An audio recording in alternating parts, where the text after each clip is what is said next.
to She Cultivates podcast. My name is Elizabeth Savillon, and thank you for joining me on this week's episode. Here we talk about all things cultivating our best self and community. And this week we are talking about a very important conversation and topic with Dr. Shainna, which she is a mental health advocate as well as a self-love educator. She's an author, a speaker. We've done multiple events with her in person as She Cultivates, but she is going to be for the first time on the podcast. And it was such an engaging conversation. I feel like every time I learn something more about what self-love is and also how self-sabotage, and like we have a bad connotation on that. But she reframed it for me, which I was like, wow, that's such a good way to see it. And so I really hope that this episode resonates with you guys. If you haven't already, make sure to subscribe to this podcast, leave a review, let us know what you're loving. We are doing twice a month podcasts leading up until I take a break in the fall. But if there's any topic of conversation, anybody that you would like me to have on the podcast, make sure to share it with me on social media, or you can email us at shecultivatespod@gmail.com. I would love to hear from you. And let's just get into the episode. So, in today's conversation, I am excited to have a conversation about a topic that is very near and dear to my heart, my personal journey when it comes to self love and self sabotage. And I couldn't think about anybody else that would be perfect for this conversation than a mental health and self love counselor that talks about that. So, Dr. Shainna, I am so excited to have this conversation with you. Welcome to the podcast. Thank you so much for having me. And I love getting to talk about self sabotage, self love, all things healing and growth. So I appreciate the opportunity to explore this with you.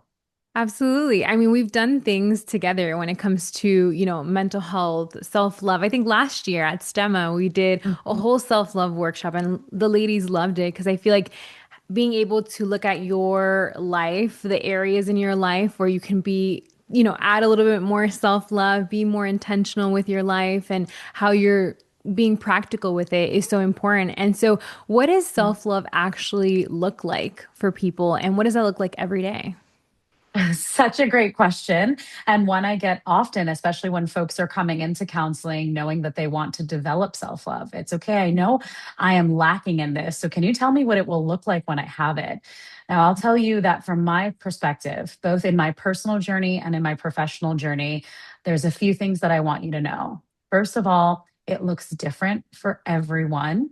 And even for anyone's personal journey, what it looked like 5 years for you, it could look kind of like that today, but also it could look so different today than it will in 5 years from now. So, context and subjectivity really matters in terms of self love. But then I'm also kind of flipping the question over to think about what doesn't it look like too? Because truthfully, and this is why I'm so passionate about self love, is every benefit I've ever seen someone experience in terms of mental well being seems to be related to self love to me. Yeah. Improvement in self awareness, understanding, emotion, emotional regulation, management, values, clarification of values, boundary setting, healthy relationships. I almost wonder the opposite. And if something comes up for you, Elizabeth, please tell me because I'm like, Yeah. I only see good things all the time. And Yeah. the benefits seem vast to me. And I feel very privileged that I've gotten to witness that, not just in my personal journey, but in so many people. When you start to cultivate self love, it just radiates from there. Yeah. And sometimes, even we invest in self love and we start to experience some of these benefits, and we may fail to bridge it back to, oh, that actually came from Hmm. this self love journey that I'm doing. So it's dynamic, it's ever evolving. It can look similar today than it did before and in the future, yet it can also look entirely different too. But some quintessential strategies all align within the 7 segments of self love, which are self awareness, self exploration, self care, self kindness, self esteem, self respect, and self growth. So many in each and every one. We can spend an entire Yeah. time together, an episode for each if we wanted. But I hope that gives everyone a little bit of an overview. Yeah, absolutely. When I first started my healing journey, and heard about self-love, I'm like, what is even that? Like, what does that look like, in my life? And at the time, I Yeah. definitely thought it was more about like being selfish, like, you just Mhm. not being considerate about everybody else, because I was always the giver and the doer and like there for everybody. But I realized how I was self-abandoning myself, like I Yeah. was not being present with like how do I feel? Like what am I really thinking about? And it took me on a long journey and I'm still in that, till this day because like how you said, it's like it takes you through different stages of your life and it looks different through every stage. Which self-love 5 years ago maybe looked like, going on my first solo trip, to really like Mhm. just experience and see like what do I like? Like what are things that I enjoy? Like can I be okay with myself?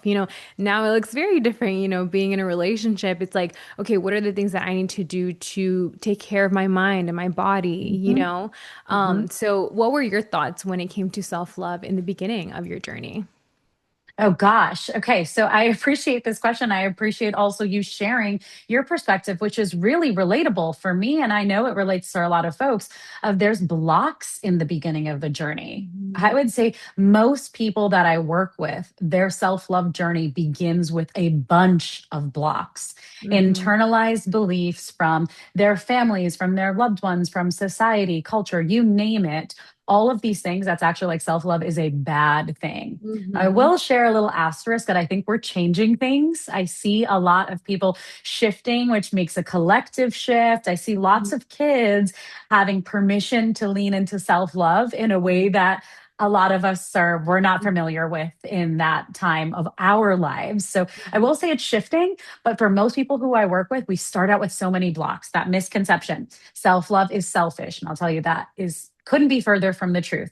Self love Mhm. means that you're doing something for you and not for other people. What a lie. Yeah. Self love is sinful. A lie, right? It's actually why in the beginning of the self love workbook, before we even delve into the 7 segments, which we're always eager for, let's do the thing, Mhm. let's do the thing. It's Mhm. also we have to sit and confront what does this even mean? And Mhm. part of knowing the definition, which I encourage everyone listening to pause and think of their definition. You can come right back, we'll be here. And then on the opposite end of that, thinking about what it is not, right? And like, so for Elizabeth and I, we were talking, it's not selfish. We have confronted that, right? Whatever it is for you, thinking about that too, what it is and what it isn't. For me, it is the active practice of accepting, caring for, and encouraging yourself throughout your life, which also then means encouraging and doing the same for others. So Yeah. many of us don't shy away from the idea that love is a beautiful thing, but there Mhm. is this big stigma on self love. So I encourage you to see it as the wider, just a fraction, and the wider aspect of love, which so many of us know is a beautiful thing that we all can work towards and we're all also worthy of. Yeah. Yeah. And that takes some time to actually like accept and get to that place where you're like, okay, this is what self-love is to me. And it's like, it actually, when I pour into myself, it's going to overflow, like how you shared in so many areas of Yes. your life. And I feel like Yes. that is something when people tell you, when someone compliments, right? Like someone through their journey of like, wow, like I just see that you like glow. I think what they're Oh. really trying to say, like in my opinion personally, it's like I love how you're just taking care of yourself. It looks like you're investing in Mm. yourself and like you're taking care of versus feeling like all over the place, like, you're not even, and it's not even about an external look or Mhm, like how you're mhm, dressed. mhm. It has everything to do with like just how you show up in the world? It is the vibe, Yeah. and we toss this word around a lot, but Mhm. that's why I think a lot of the early work in self love gets overlooked because we're looking for these gold standard things. A lot of what maybe in your email inbox right now, it's marketing something in the name of self love that is a big Mhm. purchase, a big Yeah. investment, not just for money, but time and energy and effort, all of these things.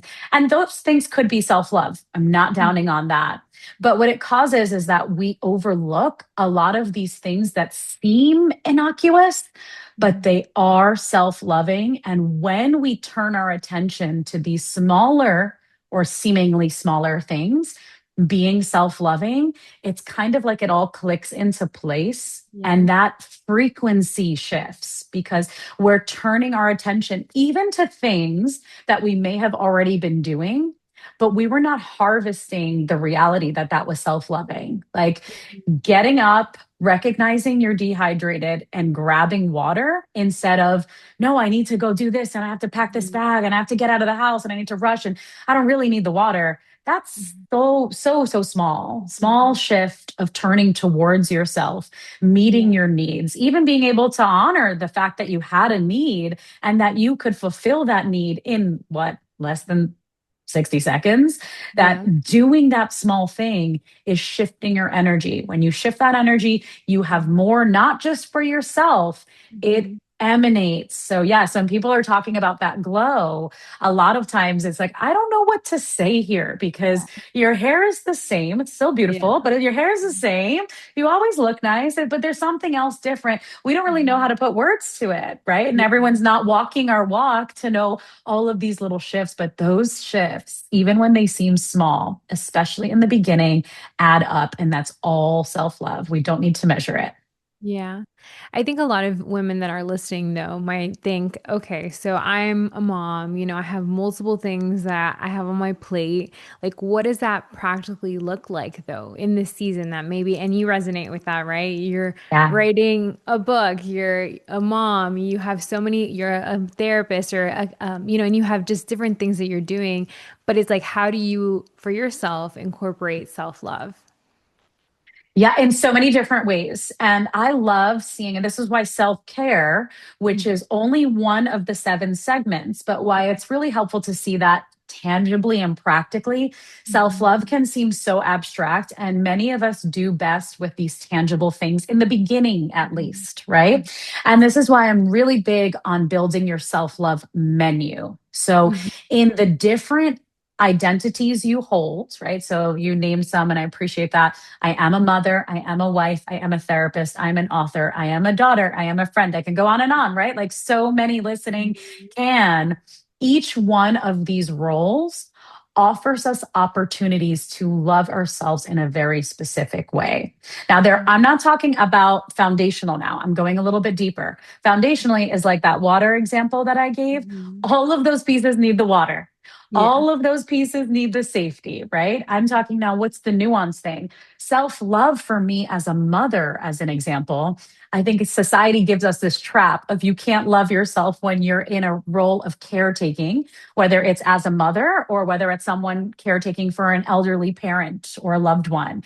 Caretaking puts more priority and highlighting on why your well being matters because other people are dependent on you. It doesn't Mhm. mean self love is unimportant. What people, again, if I go to like, you need to go to Fiji for 3 weeks Mhm. and replenish your soul and come back. You might, right? Yeah, That's that'd great be if you have that amazing. book. Love it for you if that's what's going to Mhm. happen.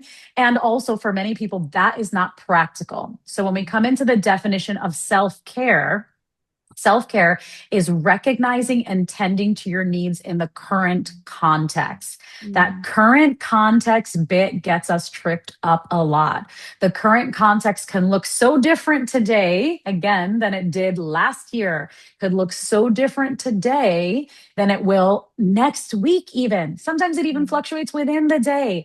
So Mhm. giving yourself permission to see those things really matters. So I will say that for me as a mother right now, with my eldest about to go into kindergarten, self love for me is making a fun summer school type curriculum. Last little summer is what we're calling it, and doing all of these things with him. That nourishes my soul. It does not mean, oh, I'm doing it with him. Therefore, it's not self love. That's another common misconception. Self love can be practiced in the company of others, even those you're caretaking for. And I know you know this very well, Elizabeth. Self love can be absolutely cultivated in community. Yeah, absolutely. And I love how you break that down to like how they can practically see that in their lives because I do think a lot of people and I have amazing mom friends that are around me and it's like, yeah, I just don't have that much time. I just don't have Mhm, like mhm. the space for it to do that. And it's like but that can look differently in their season that they're in without Yeah. them neglecting, themselves.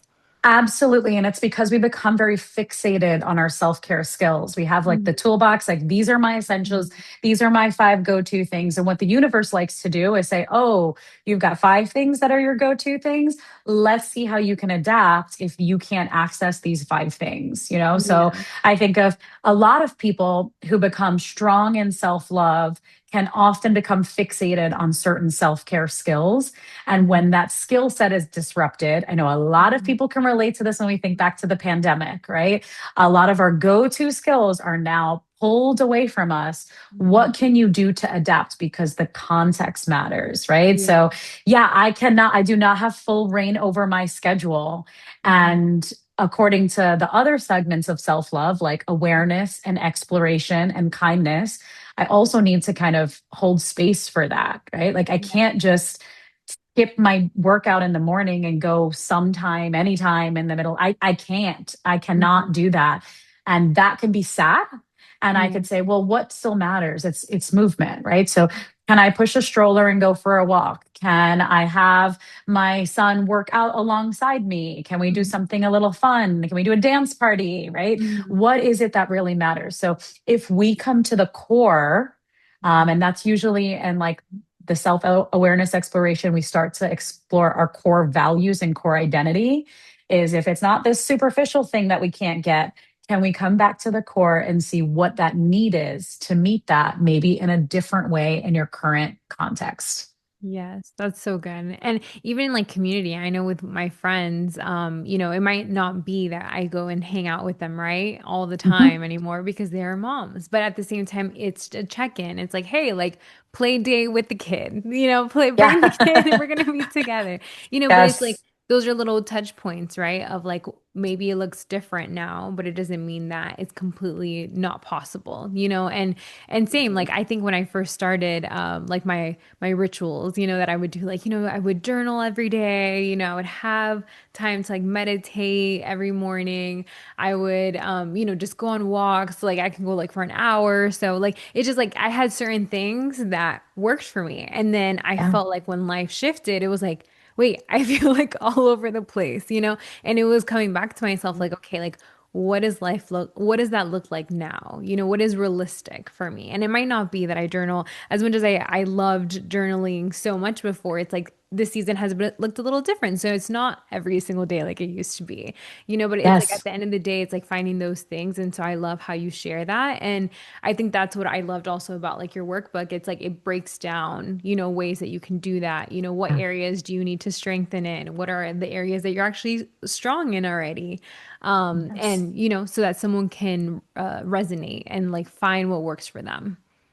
Yes, and I think that assessment is so important for us. And sometimes we overlook again that sitting down and doing the assessment. And Hmm. when you become used to it, right? So, what Elizabeth is referring to is the seven segments of self love assessment, just kind of looking at what are these seven areas? What areas do I have strengths in? What areas do I have room for growth? That's going to shift with time, I promise you. So, Yeah. it is not the goal to just have all in the workbook. It's a flower, so it's not supposed to have all vibrant flower petals. That's amazing if you're in a phase of life that that's the case, but knowing that like energy is limited, time is Yeah. limited, right? Finite resource here. So knowing that, when do I need to use the areas that are strong to scaffold these areas that I have room for growth? And Mhm. I want to come back to something you said, because I don't even know if you were giving such a wonderful example in the way of community and self love. Mhm. Maybe you knew it, but I want to highlight it because you deserve your flowers. So, Thank you. self love is not a singular journey. And I was saying this before when I was giving my example of being with my son. A lot of people are like, well, that's not self love then because you're not by yourself. So, self love happening in a silo is such a misnomer. But Mhm. not only can it happen in tandem, right? Like Mhm. besties together, let's hold ourselves accountable and do the workbook, which is Mhm. amazing. I've seen that work done very powerfully. But I'm also talking about like, how do we truly represent the essence of self love? How do we allow other people to love themselves?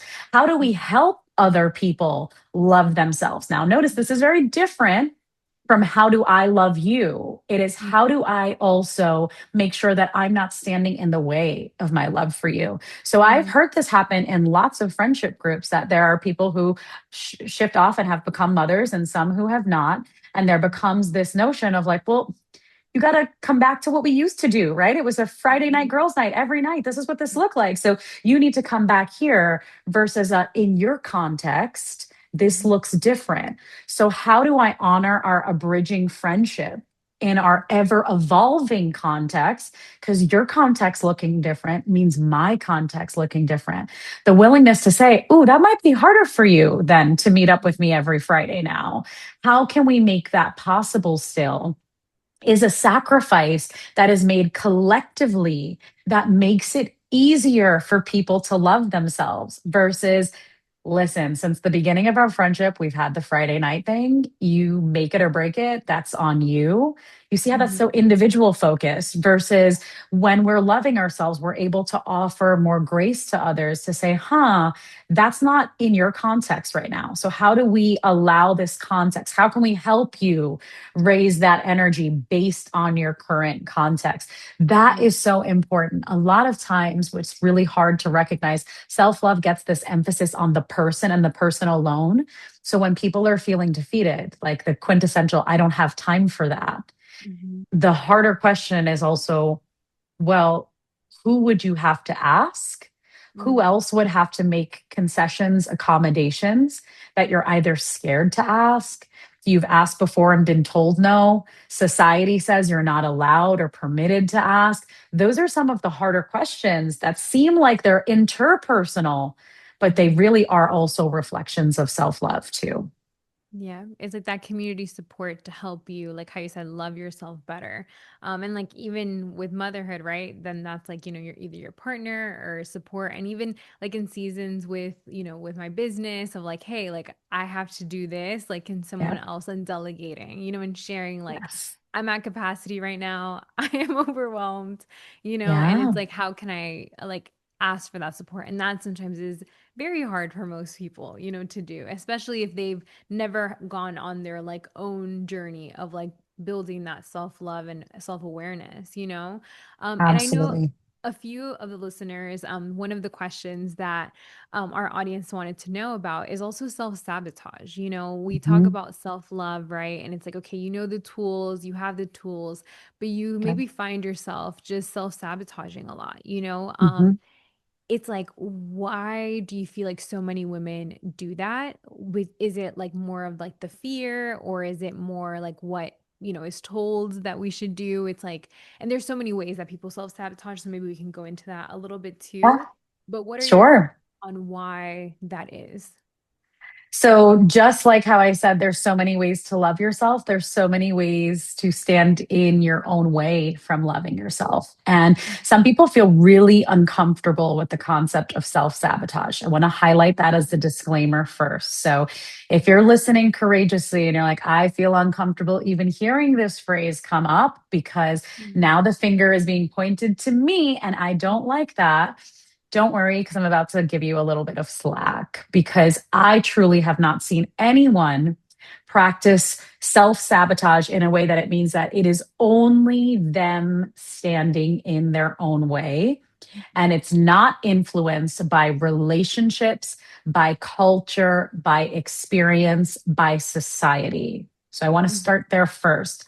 Self love, one of the biggest impediments is self sabotage. And what I see that as is learned behavior, learned lessons, whether it is direct, so actually happened to you specifically, and maybe more than once. So you're like, when I asked for help this first time, second time, third time, nobody came to bat for me. So guess what? Not going to ask for help. And what we see is that fine point there and that block.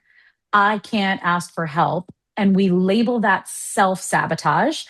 And it does fit that definition. But I do believe we need to owe ourselves some grace of reflection, the courage to look at self sabotage pull back that mask of self sabotage and say, what is behind that? What Mm, messages, what lessons, what people in my life have actually encouraged this pattern of behavior that is actually self protective? mm, So, in my work, I prefer to see it, and it's not always, but I mhm, prefer for us to extract, when possible, self protection from self sabotage. Self mm, sabotage makes it seem as if we are our own enemy and we hate ourselves. We're self loathing. Our mm, self love journey is a farce. We actually don't care about ourselves. We only want to stand in our own way. And I mm, know everyone listening, that is not their truth, at least not in its entirety. But I would venture to say it is likely not a majority of your truth, mhm, if anything. So, with that being said, why would this happen so much then? Why would we sabotage? Could it mhm, also be technically from a loving place? I mm, believe so. I think that protection is a form of love. And in the right context, it does matter. So I'll share with you a metaphor that I've been using, not just in self love, but in the wider scope of healing and generational healing. Is if we visualize that we all have a light emanating from us, and when we are not impeding on it, right, with self sabotage or all sorts of other blocks, it can radiate, others can benefit from it, it connects with others' light. What a beautiful thing, right? But going back to that example again of someone who's asked for help, right? So they take their light and they mm, place it into someone else's hands, asking for delegating, whatever mhm, the ask is, and they're dismissed. That light then gets pushed back and then internalized and compacted. So if you have a light and the world around you is scary, and you say, well, you know what? Based on my calculations, the best thing I could do to protect my light would be to not go out in this storm, would be to not take my light running through the savannah where there's predators and I can't see well at night, right? So, using that primal example, of course. mm, So, if we restrict our light, a lot of times that's for protection. It's so it just doesn't go out altogether. mm, So that self protection is a reframe that I want to offer everyone to begin with. And if we see it that way, we'll see no wonder we are quote unquote self sabotaging all the time because we're just trying to look out for ourselves. So mhm, there are some times where we might be like, okay, that is appropriate. I do want to dim my light right now because I might be really angry, but I'm in a crowd of a lot of people who are antagonizing. And am I safe to scream about how angry I am right now? Or am I vulnerable and I'm now going to expose myself? Maybe we wouldn't really call it self sabotage then, wouldn't yeah. we would definitely call that protection. So giving yourself that paradigm, protection Mhm, versus sabotage, I think is a really great start. Looking at the patterns is really important. And then offering yourself space to acknowledge that some of the patterns have started well before us, mhm. including before our own birth. Yeah. And you can see that in our life sometimes. Like I like how you said like protection. The first thing that came to my mind was like being in a relationship, like your first healthy Hmm. relationship, right? And I see it on TikTok a lot of girls, talking about like he's such a good guy, but like I'm like self-sabotaging and like I hate Yeah. myself for it because it's like I know that Yeah. this is good, but it's like my past experiences or things that I've gone through, right? It's Mhm. like it makes you like feel on guard, and you can ruin Yes. a good thing. What Yes. would you say to maybe in that scenario, right? Of someone that's like, Hmm. I've been through so much and like it's just so hard to allow myself to be vulnerable, again. Yes, it's such a great example. So thank you for bringing this up because it's really relatable to a lot of folks. Now, again, you could see how the shifting, even first from protection and moving away from the sabotage concept, Mhm. is to then ask yourself instead of like, he's a good guy and I'm self sabotaging, it's he's a good guy. And what is happening that's making me feel like I see a yellow or red flag to protect myself? Like, why am I behaving like I'm seeing red flags? First of all, it Mhm. could be he's a good guy and there are yellow and red flags. That those Mhm. things can be Yeah. true at the Yeah, same time, number one. absolutely. Hmm. But let's also say that like this is a good match and it is a healthy dynamic and you've worked on it and perhaps that person has also worked on their healing. So there aren't those red flags. It's Hmm. I like for folks to ask from like an archetypal place. We hear this more commonly as parts work, but I prefer the archetype paradigm of which part of you, which Mhm. element, which role, we were talking about that earlier, feels the need to protect, that says, I'm not waiting for a yellow flag and a red flag. I know how this goes. Oh, do I know how this flows? This pain still vibrates in my body of when I let my guard down and I waited for 20 red flags and I was hurt. Instead, it's, well, I'm going to not wait for the flags and I'm going to jump in early and say, forget it because that pain was too much. Let's cut our losses now. Mhm. Speak to that piece of you, that heartbroken piece of you. And again, sometimes that's not one relationship, right? It's more complex. So it's aggregated as the last 5 relationships I ended up in heartbreak.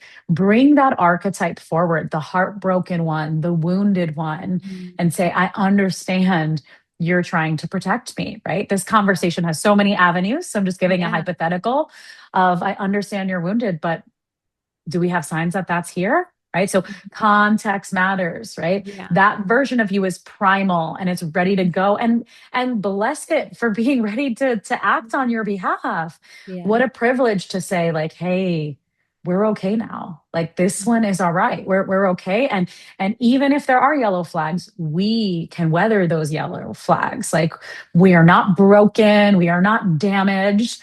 I understand why you're trying to protect me, but now protection also looks like softening in a space that someone can help to protect us too.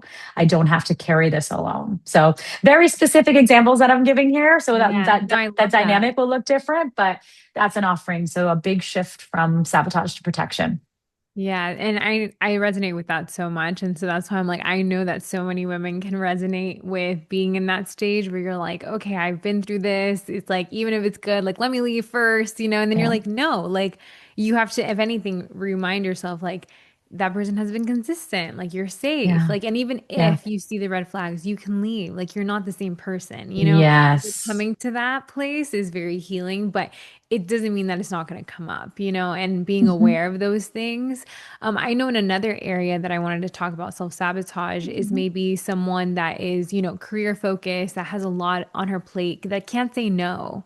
And Yeah. she struggles to like just for everything. It's like overcommitting, overextending, and it's like that's a form also of that. I don't know if it's protection. Maybe you can explain like what's happening in those moments, but I know some women that struggle with that. So I wanted you to break that down a little bit.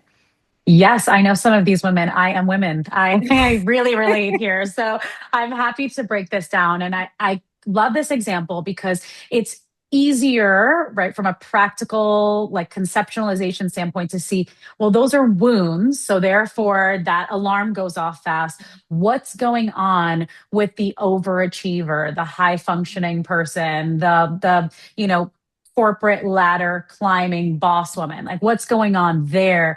Are there wounds too? Now, and when I acknowledge we all have our wounds in our own ways. So I'm not saying that there aren't wounds that are guiding that. So there could be a very quintessential protection element there. But protection happens in lots of other forms. A lot of times, what happens in hyper independence, it is kind of like the fight response in overdrive of I can't wait for someone to XYZ. So in order for this to get done, and then, perfectionism, get done the right way, i.e., the way I want it to go, all these control elements.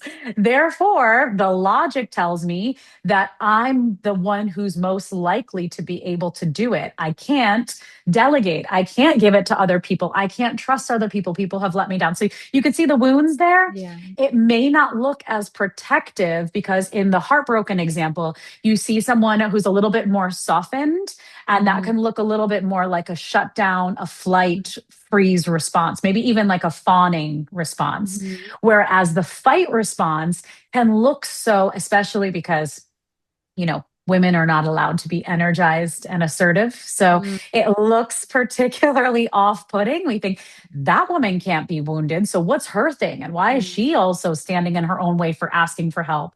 Instead, Mhm. it's like, how have people let you down?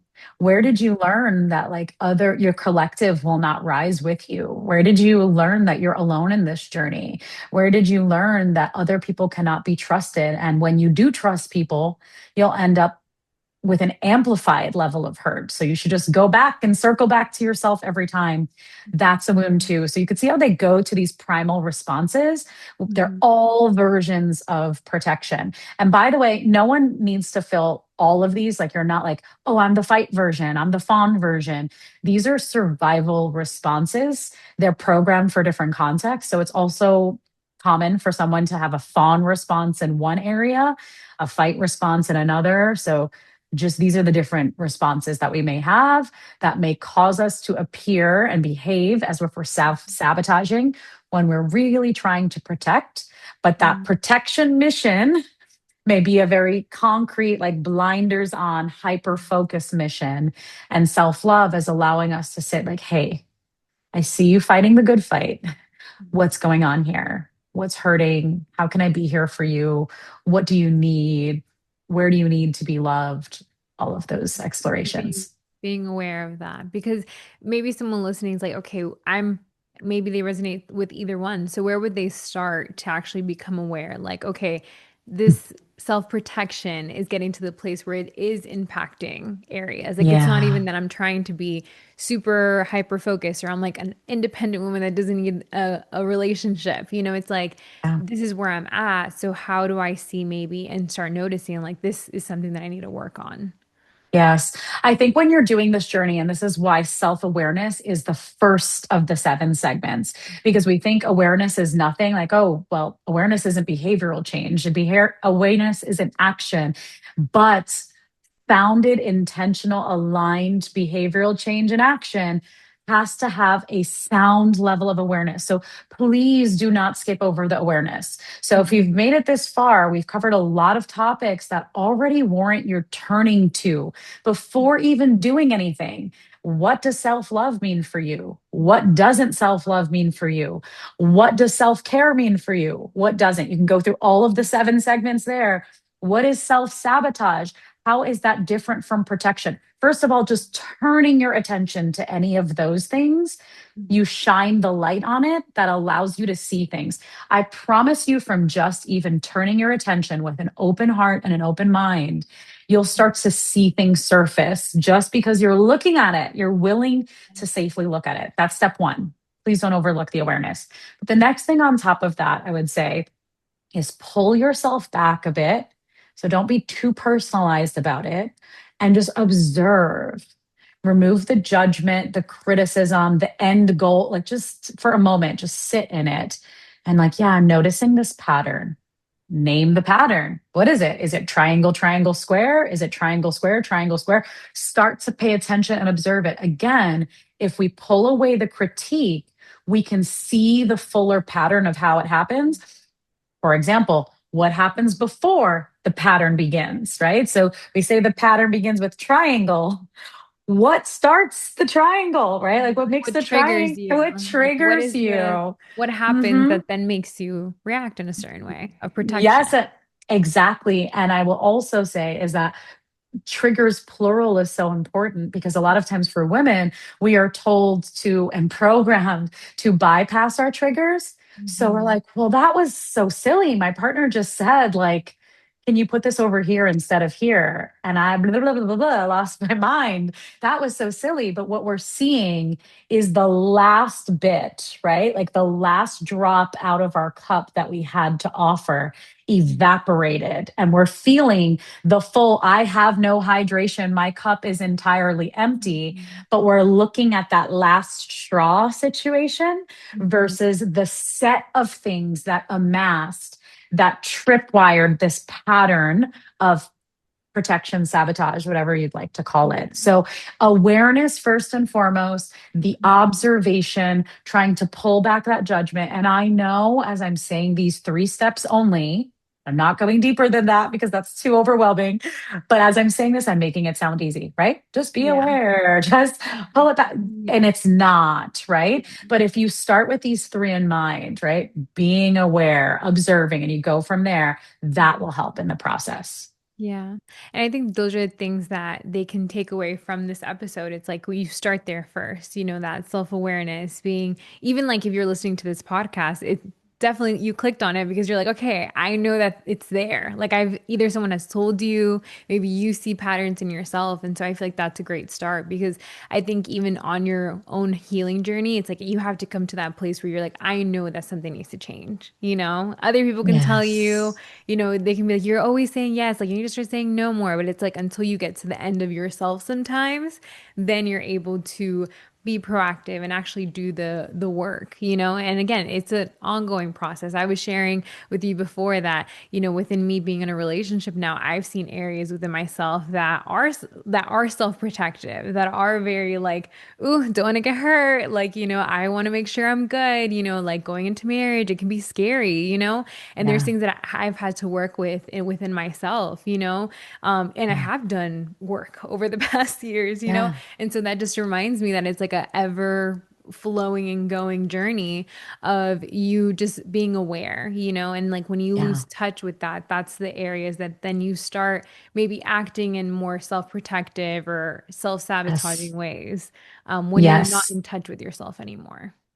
Yes, and that's another reason why I like the protection element versus the sabotage. The sabotage makes us say, like, God, and we can get really critical, right? Like, Yeah. what the heck? What's wrong with me? Why am I standing Mhm. in my own way? And it becomes very blaming. A lot, most good change doesn't happen out of blaming, shaming, Yeah. judgment, criticism, right? Mhm. So, and what can happen is if we stay in self abandonment language Mhm. and we're not willing to see it as protection, if it moves, the self abandonment, we're just kind of like tossing it away. We're not actually working on it to piece it up and say, this goes here, that goes there, that goes away. And the truth is, that can be dangerous, right? So if Mhm. remember, these patterns evolved in your best interest with what was known in that given time. If you Yeah. take away all of these protective things because you're calling it abandonment, right? Or a bit, well, and it can get to abandonment, right? But if you're only calling it that, that's a Mhm. whole other episode really on Yeah. neglect and abandonment, truthfully. Mhm. But if it's all being called sabotage, Mhm. then what happens when an alarm does go off and Mhm. you tossed it all away? Your skill set, it might come back up, but if you programmed yourself to disconnect from that, which is our intuition, our highest self, whatever you'd like to call it, then now we're actually back at square one, right? So we don't want to stand in our own way by criticizing the pieces of ourselves that are trying to love ourselves. They're just loving us in a different way. Yeah. I love how gracious you are with self-love and really about how to see your own self and your own story with like, okay, there's areas, right, that we can improve on and all that. But at the end of the day, it is really in with a lot of grace and a lot of patience and understanding our story, which I think I've done many episodes on that because I think it's so important to understand where you come from, the things that you've walked through, and to see Yes. what also, like how you said, the messaging that we have gotten that maybe has led us, here in some way. So, and I know you're coming out with a book this year, correct? Yes, About, I can you share am. about that? I'm happy to. And first, thank you for your compliment. And I want to make sure that, folks listening in, especially if they're brand new to the self love journey and they were not familiar with the self love workbook before and your kind words, they may think, like, okay, she's a self love expert. I Mhm. do not do that title Mhm. because I think it makes some notion that, like, I arrived somewhere with my 7 segments and I know Mhm. better. I'm really happy that in this zone I sound gracious because I do value giving myself and others grace. But Mhm. please, for everyone listening, please do not think that self love is easy for me. It has never been easy for me. Mhm. It is easier now, but it is active, intentional effort. I don't believe in healed, I only believe in healing. So, Yeah. that grace that you hear, thank you for calling that out. It doesn't mean it's easy for me. And in that ongoing journey, actually, is where I was drawn for my latest book. Generational Healing comes out later this year. I'm very Mhm. excited for it. In my path with self love, there's become this misnomer that if I am so passionate about self love, I must believe in the self and the self above the collective. But Mhm. I know if you were really listening, you heard my messaging that no, no, no, self and collective ebb and flow together, and one is not more important than the other. And one of the most like overlooked, in my opinion, ways of better loving yourself is committing to generational healing, which is one of the most collective forms of healing there is. So when you are better loving yourself, you are changing patterns that likely predated you, that are in your lifetime, but can go far beyond you, both into the past, but with the potential to also change your current and into the future too. So I'm super excited about that. I think self love is the foundation for that work. So for anyone listening, you're already in good hands by developing your self love. And if you feel like there's something else beyond here, you're probably on the right track. And healing and generational healing is right there for you. Yeah, thank you for that. And I'm excited to read your book because I think that's a huge part of also our generation. I think we talk a lot about like our parents, right? And like the areas that they maybe lacked or didn't have the awareness of, right? And trying to do something different, but also leaning into like our future generations and then them also healing and working through the things that we will possibly cause them, or also influence. And so I'm excited to read that. And so I will put all the show notes below on like how they can connect with you. But any last tips or thoughts that you have when it comes to healing, self-love that you would like to leave with the women today? Yes, thank you for asking. I just want to acknowledge that while we talked about some really important topics today that have the potential to truly alchemize your healing journey and change, it was also a lot. So I want to return to that grace that Elizabeth was talking about is even if you're feeling empowered and ready to charge forward, please hold that with self-love in mind, is that there's no need to rush through that. You are worthy and deserving of the love that you can offer yourself and receive from others too, as you're offering to them. And there is no rush because there is no finish line to love. It is an active integration into our worlds. And while we can't control the world, we can manage ourselves. So I do hope that you start with you. So good. Thank you so much, Dr. Shainna. I'm so excited that we finally had this conversation. And I know that it has been impactful to someone listening today that resonates with protection. That really is something that I'm taking away from this conversation of just how to reframe that. And if you, as a listener, really got something out of this podcast and really resonated, I would love to hear from you. If you can tag us on social media at Elizabeth Sabby and Dr. Shainna, and we would love to hear your thoughts or just different topics that you are going to start, from this conversation. So thank you guys so much for tuning in, and I will see you guys next week.